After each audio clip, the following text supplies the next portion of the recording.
If I'm at an office building where I'm working with a couple Muslims, I was wondering if we can pray together in Jama'ah in the office, or do we have to go down and pray in the masjid? If I'm praying outside in a field, is it permissible for me to keep my shoes on, or do I have to keep my shoes off?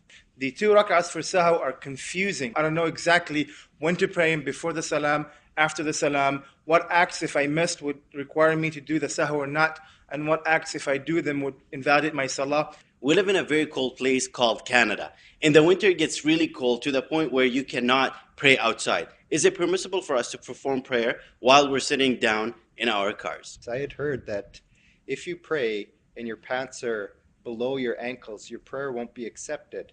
Is this true? When and how do we make dua in our sajda? Can that dua be done in our own language, or must it be Arabic? I work at a graveyard, and I was wondering, is it permissible for me to pray at the graveyard? Do you know that the very first question that a person would be asked about when standing before Allah Azza wa Jalla is that prayer? I was once translating for a Shaykh after Fajr, and I did this for many months. And one thing that I noticed was the questions that repeated most were Salah questions. They kept coming up again and again and again. For example, when you travel, you go to the hotel, which direction is the Qibla? What if I pray to the wrong direction? قَدْ أَفْلَحَ الْمُؤْمِنُونَ. Successful are the believers الَّذِينَ هُمْ فِي صَلَاتِهِمْ خَاشِعُونَ. Those who have khushu' in their salah. If you look at all the actions that Muslims are involved with, the Salah is probably the action that Muslims are involved with the most. So just imagine, you've been praying all your life. Let's say for someone who has lived 80 years. He's been praying all his life for 80 years. And then he goes, stands before Allah Azza wa Jalla to find out that those prayers that he prayed or she prayed were voided. Why? Because that person did not know how to perform his salah.